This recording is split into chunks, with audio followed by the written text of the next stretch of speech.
This week, HHS Secretary Robert F. Kennedy Jr. is expected to announce new federal guidelines for the consumption of saturated fats. And we are going to issue by December, but we're probably going to get them out at the end of October, myself and Brooke Rollins, new dietary guidelines that are common sense, that stress the need to eat saturated fats, dairy, of good meat, of fresh meat and vegetables. Right now, federal guidelines state 10% of your daily calories should come from saturated fats, with scientists and doctors claiming it should be even less. So joining us now is Fox News senior medical analyst and author of The Miracles Among Us, Dr. Mark Siegel. Dr. Siegel, thank you for coming on with us. Great to be with you, as always. Well, great to have you on. So steak, ice cream, butter, is it good for us? Well, in moderation. Listen, this is about de-demonizing foods, de-demonizing, because in the 70s, when we started going after saturated fats and saying that they were going to kill you, you know what happened? People replaced them with sugar and with ultra-processed foods. So it's about a balanced diet. Certain saturated fats, like whole milk yogurt, for example, or cheese, actually can help your gut. They can help decrease inflammation.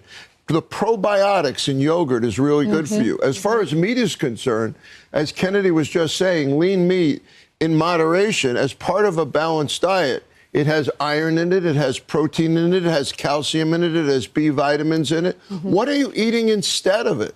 So I think balancing your diet is the key here. Plenty of vegetables, plenty of fruits, but I think having some meat is probably good for you. Any connection to heart disease?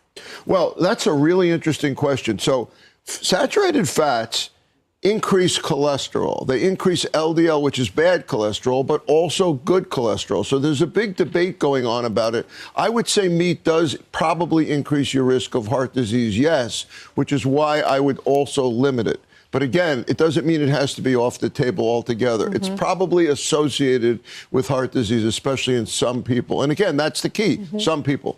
What's good news is if you look at the map of the United States, many of our states are seeing a decrease in the obesity rates. It was 23 were considered highly obese states, and now we're down, excuse me, now we're down to 19, which is great news.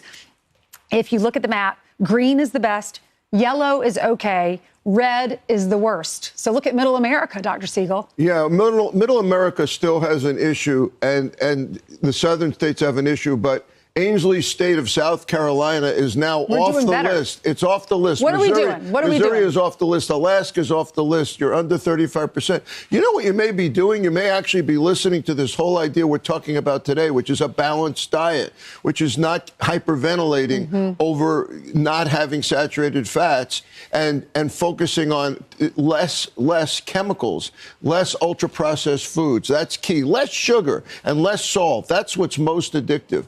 And by going after the dyes, you know what the Make America Healthy Again movement has done? By going after the dyes, they've decreased addiction to bad food, which leads to obesity. And obesity leads to visits to my office for high blood pressure, for high cholesterol, for heart disease, and for cancer.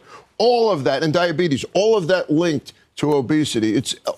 Part of this movement is a war against obesity, which is a war against childhood illness. I wonder if these drugs are one of the reasons, like the Ozempic or the Zepbound, those drugs, because we're seeing the numbers decrease, which is a great thing. That's a great thing. And increasing exercise is where it all starts. If you exercise, you're going to eat better and you're going to lose weight. That's right. Thanks, Dr. Siegel. Great to see you.